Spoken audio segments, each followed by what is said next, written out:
Saudara Joko Widodo telah melakukan berbagai kesalahan, kejahatan, dan kezoliman yang luar biasa banyaknya. Nih, file kejahatan saudara Jokowi ini, kalau kita print, kertasnya kita tumpuk, kasus Jokowi ini bisa sampai ke bulan. Itu karena banyaknya kejahatan, kesalahan, dan kezoliman Joko Widodo. Karena itu... Baik, dua biar mantap. Ditarik.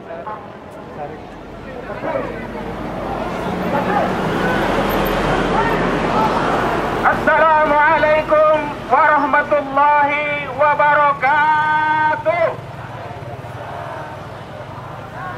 Kita tidak berdiri di sini kecuali kita sedang melanjutkan komitmen yang telah kita ikrarkan sebelum Jokowi lengser pada 20 Oktober 2024 yang lalu, yakni komitmen untuk seret Jokowi ke penjara agar bisa diadili. Takbir!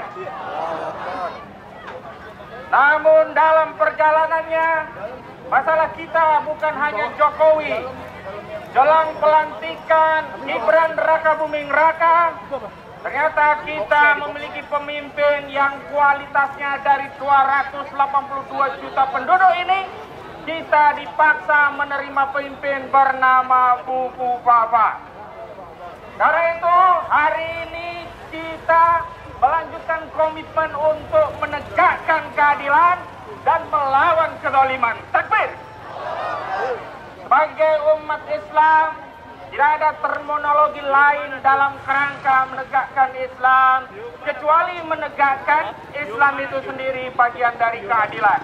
Karena itu maksud daripada penegakan keadilan adalah untuk menegakkan Islam, di mana salah satu syarat Islam mengamanatkan orang-orang yang zalim, yang berbuat keji, berbuat jahat, menyengsarakan rakyat, membunuh rakyat, harus diadili dan dipenjara. Takbir!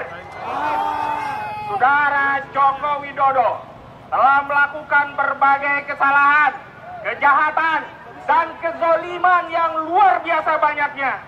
Nih, file kejahatan saudara Jokowi ini, kalau kita print, kertasnya kita tumpuk, kasus Jokowi ini bisa sampai ke bulan. Itu karena banyaknya kejahatan, kesalahan, dan kezoliman Joko Widodo. Karena itu hari ini kita menyampaikan tuntutan agar saudara Joko Widodo ditangkap di penjara, karena penegak hukum punya wewenang menangkap untuk orang yang melakukan kejahatan yang delik pasalnya ancamannya lebih dari 5 tahun, dan setelah itu diseret ke penjara. Takbir! Jadi kasusnya banyak.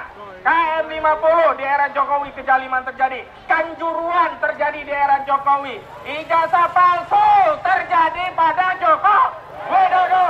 Karena itu kepada Bapak Kapolri saya himbau kepada Bapak sebagai aparat penegak hukum, pimpinan dari institusi Polri yang punya kewenangan menangkap orang dengan status melakukan kejahatan adalah institusi kepolisian.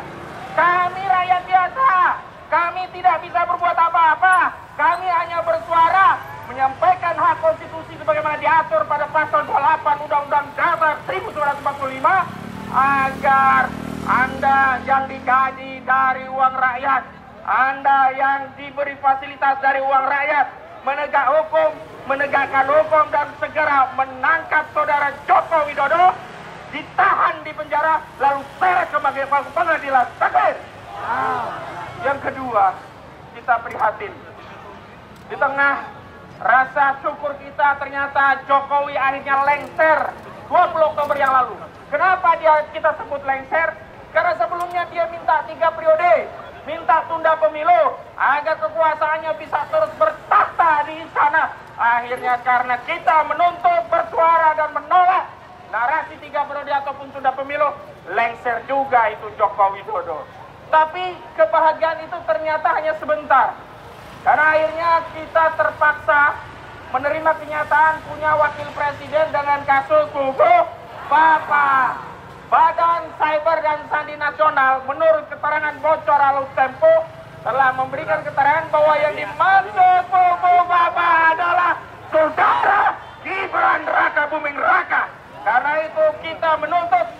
agar saudara Gibran Raka Buming Raka dimajukan. Takbir. Ini adalah konsekuensi perjuangan penegakan keadilan. Yang kedua, melawan kezaliman tidak sekedar melawan orang-orang yang zalim, tetapi juga sistem yang membuat kita dizalimi. Ini akan ada yang namanya tax holiday. Pengusaha yang kaya akan diberi libur gak bayar pajak. Sementara kita rakyat kecil tiap hari everyday tax, tiap hari kita kena pajak. Betul atau belum? Ada Pak Pramono pengusaha kecil di Boyolali susah memeras susu, uangnya diblokir oleh otoritas pajak. Sementara Ruslan Ruslani, pemerintah tadi di PAU mewacanakan kasih lagi bagi pengusaha libur pajak atau tax holiday. Ini zalim apa zalim, saudara? Zalim apa zalim, saudara? Karena tidak ada pilihan lain dalam pemerintahan yang sekuler ini untuk menutup biaya mengelola pemerintahan kecuali dengan pajak. Sementara APBN kita di 2025 ini sudah disusun defisit sebesar 600 triliun rupiah. Dan APBN kita modalnya dari pajak, kalau ada yang kurang, defisit ditutup pakai utang, dan utang itu pakai riba. Inilah kezaliman yang membuat kita tidak pernah merasakan kesejahteraan di negeri ini, meskipun kekayaan negeri ini luar biasa. Karena itu sebagai bagian dari seruan keadilan di negeri ini yang mayoritasnya penduduknya muslim, saya serukan kepada presiden yang baru, saudara Bapak Prabowo Subianto, agar melakukan nasionalisasi di sektor pertambangan yang dalam Islam itu terkategori al-milkiyatul amah, haram bagi pribadi, korporasi, apalagi asing dan asing yang jadi kaya raya karena tambang kita. Saya sudah hitung 4 sektor pertambangan saja, batu bara, nikel, emas, dan gas, itu potensi pendapatannya 4.212 triliun per tahun. Ini gede atau gede sekali? Gede atau gede sekali? Karena APBN kita disusun hanya sekitar 3.000 sekian triliun. Kira-kira cukup gak nutup APBN? Perlu majekin rakyat lagi gak? Tidak perlu.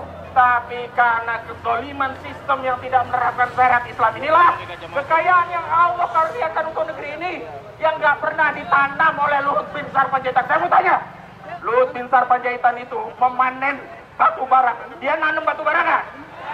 Siapa yang menciptakan batu bara? Allah. Hukum siapa yang mengatur batu bara?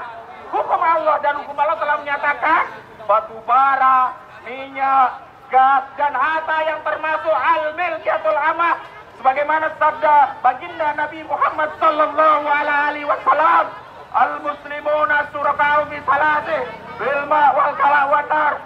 Dan di hadis yang lain ada matan atau reduksi wasamanu waromut.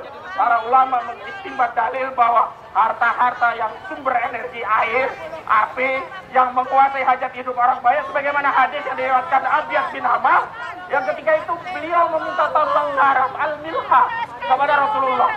Awalnya dikasih, tapi begitu tahu depositnya berlimpah, lalu seorang sahabat bertanya, "Atadri ya Rasulullah, innama kotok salahu malahid." Ya Rasulullah, engkau tahu apa yang kau kasih sama Abiyad bin Hamam?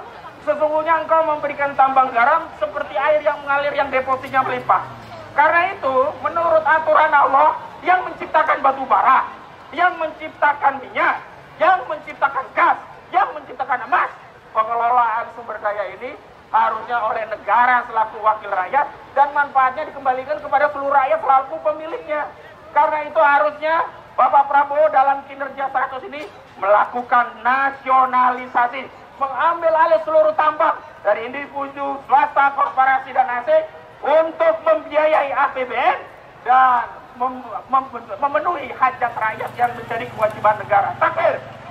Dan terakhir, ini tuntutan yang tidak boleh kita anggap berhenti sampai di sini. Karena kita tahu bahwa kezaliman itu juga melakukan upaya untuk mempertahankan diri atas segala kezalimannya. Kalau hari ini aksi belum dipenuhi tuntutannya, maka tidak boleh berhenti, harus ada aksi selanjutnya. Kalau hari ini aksi belum dianggap punya kekuatan untuk mendobrak, maka kita harus lakukan aksi-aksi selanjutnya agar tuntutan umat menegakkan keadilan dan menghukum siapapun yang berbuat zalim tanpa terkecuali saudara Joko Widodo bisa ditegakkan. Setuju? Adili Jokowi, setuju? Majukan Pupu Papa, setuju? Siapa itu Pupu Papa? Siapa itu Pupu Papa? Siapa itu Bapak Papa? Apakah kita ridho punya pemimpin kalibernya Pupu Papa? Apakah kita mau dipimpin 5 tahun oleh Pupu Papa? Karena itu kita menuntut majukan Pupu Papa. Allahu Akbar. Assalamualaikum warahmatullahi wabarakatuh.